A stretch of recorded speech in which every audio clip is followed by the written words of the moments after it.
इस वाली वीडियो में पढ़ेंगे हम द्रव्यों का वर्गीकरण। द्रव्य का वर्गीकरण पहले कारण और कार्य द्रव्य के बेसिस पे किया गया है। कारण द्रव्य क्या होता है और कार्य द्रव्य क्या होता है। कारण द्रव्य वो होता है जैसे कार्य द्रव्य की उत्पत्ति होती है। मतलब कारण द्रव्य क्या होता है, जो कि नॉन डिस्ट्रक्टिबल होता है, जो कि परमानेंट होता है। और कार्य द्रव्य क्या होता है, जो टेम्परेरी होता है, टेम्परेरी होता है और परमानेंट नहीं होता है। क्योंकि कारण द्रव्य से ही क्या है, कार्य द्रव्य की उत्पत्ति होती है। ठीक है। अब कारण द्रव्य को देखते हैं। कारण द्रव्य वे द्रव्य जिनसे कार्य द्रव्य की उत्पत्ति होती है, मतलब कारण द्रव्य से कार्य द्रव्य की उत्पत्ति होती है, उन्हें कारण द्रव्य कहते हैं। कारण द्रव्य नित्य होते हैं, मतलब कारण द्रव्य हमेशा प्रेजेंट रहेंगे।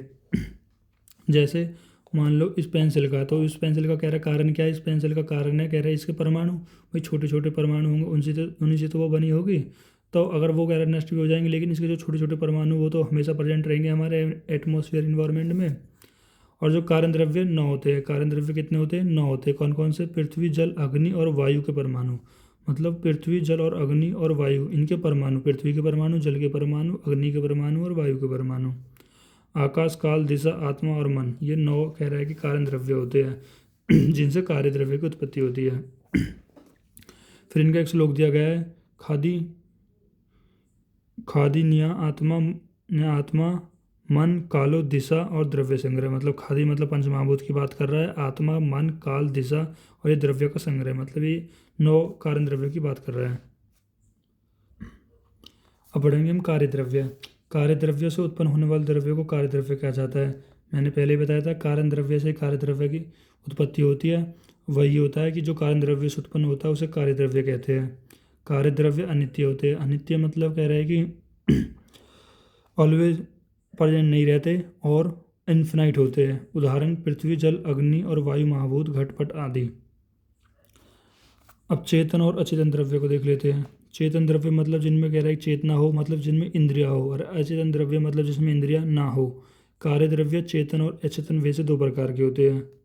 जो कार्य द्रव्य होता है वो दो प्रकार का होता है। एक चेतन मतलब जिनमें चेतना हो, और एक अचेतन जिसमें चेतना ना हो। देखो द्रव्य दो प्रकार का मैंने बताया था, कारण द्रव्य, कार्य द्रव्य। कारण द्रव्य क्या होता है हमारे पास, कारण द्रव्य होता है जो नॉन डिस्ट्रक्टेबल होता है, जो हमेशा प्रेजेंट होगा, यानी जो नित्य होगा। और कार्य द्रव्य क्या होता है, जो नॉन कंटिन्यू होगा और टेम्परेरी होगा और अनित्य होगा। और कारण द्रव्य 9 होते हैं और कार्य द्रव्य इन्फिनाइट होते हैं। क्योंकि हम कारण कारण से तो मतलब इन परमाणु से तो बहुत सारी चीज़ बना सकते हैं ना, इन्फिनाइट नंबर ऑफ चीज़ बना सकते हैं। ठीक है। तो पहला होता है पृथ्वी परमाणु, दूसरा जल परमाणु, तीसरा अग्नि परमाणु, वायु परमाणु, आकाश काल दिशा आत्मा और मन। तो कह रहा है कि अब पृथ्वी जल और अग्नि और वायु इन चारों को तो परमाणु है, लेकिन आकाश के परमाणु नहीं है। आकाश के परमाणु क्यों नहीं है, क्योंकि आकाश का कोई एक स्पेसिफिक स्ट्रक्चर नहीं है और इनके एक स्पेसिफिक स्ट्रक्चर है तो आकाश के परमाणु होते हैं। ठीक है। और यहाँ पर काल है, दिशा है और आत्मा और मन, ये 9 कारण द्रव्य होते हैं।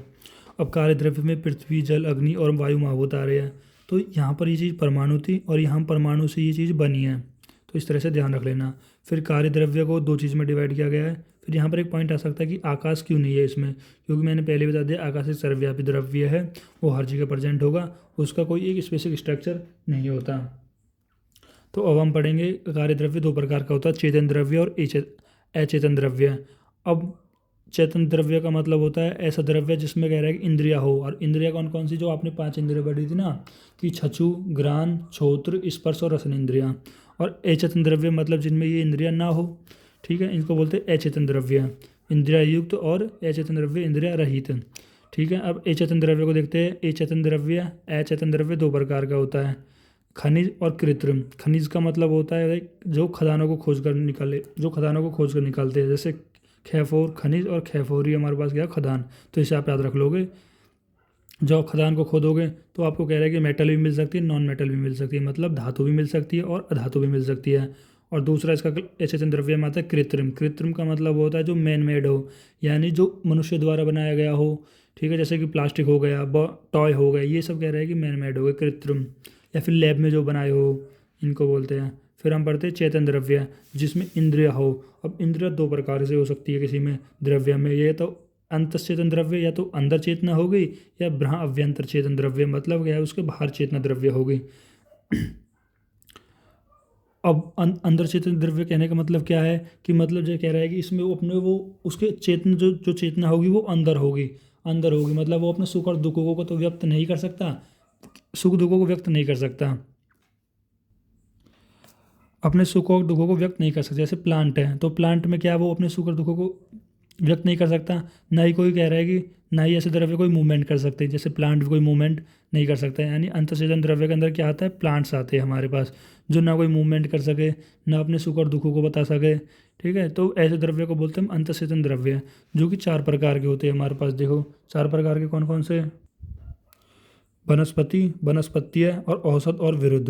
अब वनस्पति क्या होता है, वनस्पति ऐसा होता है जिसमें कह रहा है कि फ्लावर, तो इसमें मतलब इस ये जो वनस्पति क्या है, एक प्रकार ये प्लांट है, ये चारों क्या है, प्लांट है। इनमें क्या होता है, वनस्पति में क्या होता है, फ्लावर तो दिखता नहीं है लेकिन फ्रूट दिखता है। और फ्लावर क्यों नहीं दिखता इनों में फ्लावर इसलिए नहीं दिखता क्योंकि जो इनका फ्लावर आता है ना पेड़ पे, तो वो पत्तियों से ढक जाता है, तब फ्रूट ही दिख पाते हैं। और वनस्पति में क्या होता है, इनमें फ्लावर भी दिखता है और फ्रूट भी दिखता है, क्योंकि इनकी पत्तियों से वो नहीं ढक पाते इनका फ्लावर। ठीक है, अब आप कैसे याद करोगे वनस्पति और वनस्पति को। देखो वनस्पति एक छोटा है, वनस्पति वनस्पति से छोटा है, यानी जो छोटा है तो इसमें क्या नहीं आएगा, इसमें फ्लावर नहीं आएगा। और इसमें फ्रूट तो दोनों में आएगा भाई, फ्रूट इसमें भी दिख रहा है, फ्रूट इसमें भी दिख रहा है, लेकिन फ्लावर इसमें नहीं दिख रहा। क्यों नहीं दिख रहा, मान लो ऐसे में याद रखते हो आप, ये छोटा है तो इसमें फ्लावर नहीं दिखेगा, और ये बड़ा है तो इसमें दोनों चीज़ दिख जाएंगी। अब औषध, अब औषध का आप यहाँ पे मतलब ऐसे मत समझ लेना कि वो वाली औषध जो मेडिकेशन वाली नहीं। औषध का यहाँ पर मतलब है जिसमें एक बार फल देगा और नष्ट हो जाएगा। जैसे आपने गेहूँ देखा होगा ना, तो गेहूँ एक बार पकता है और उससे आप गेहूँ निकाल लेते हो और वो नष्ट हो जाता है। फिर विरुद्ध का मतलब होता है बेल, जैसे गुड़ेची की बेल या फिर घिया की बेल, तोरई की बेल, ये कोई सी बेल हो सकती है।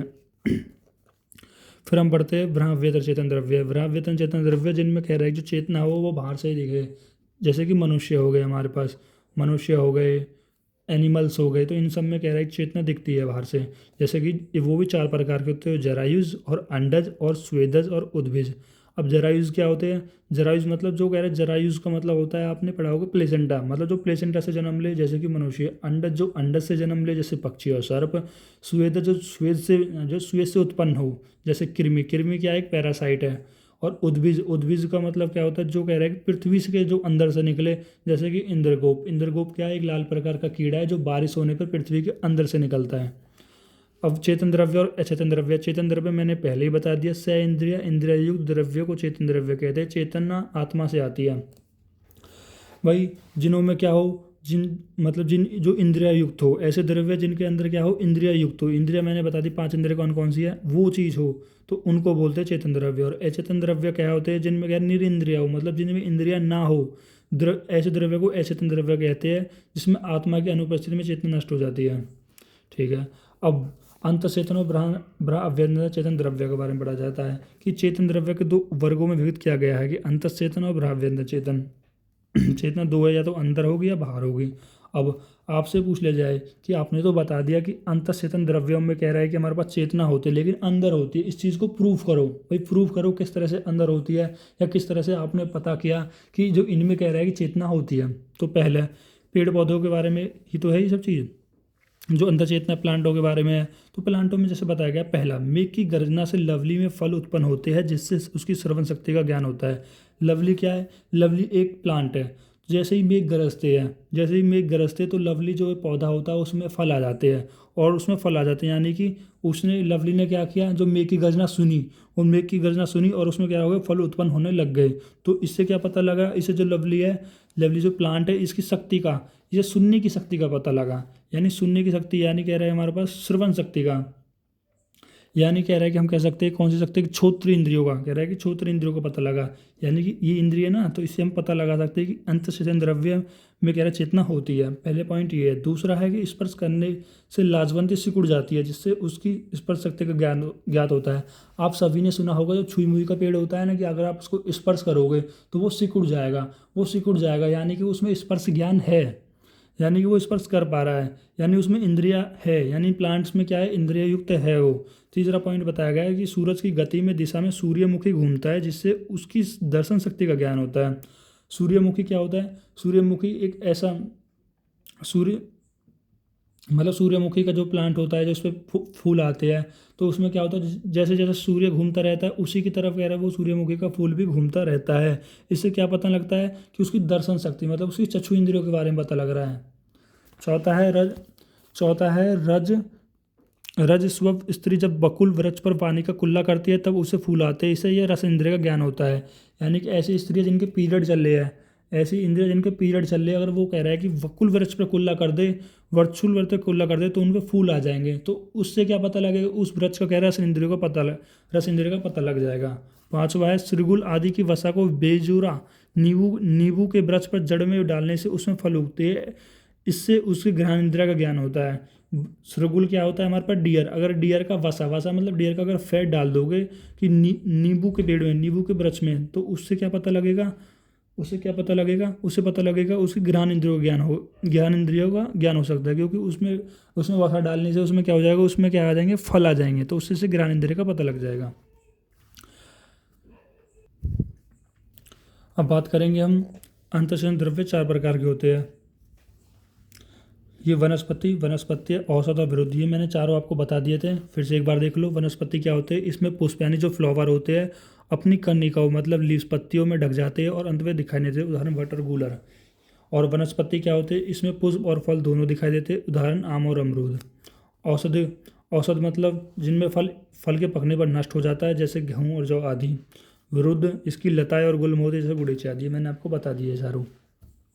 फिर ब्रह्माव्यंतर चेतन द्रव्य क्या होता है, इनमें चेतना ब्रह्म और अव्यंतर, बाहर और अभ्यंतर दोनों रूप में दिखाई देती है। ब्रह्माव्यंतर चेतन द्रव्य को 4 प्रकार के, जरायुज, अंडज, स्वेदज और उद्भिज। जरायुज मैंने बता दिया जो प्लेसेंटा से जन्म ले, अंडज मैंने बता दिया जो अंडे से जन्म ले, जैसे कि सांप और पक्षी हो गए। स्वेदज मतलब जो स्वेद से उत्पन्न होने वाले को स्वेदज कहा जाता है, उदाहरण कृमि और कीट हो गए हमारे पास।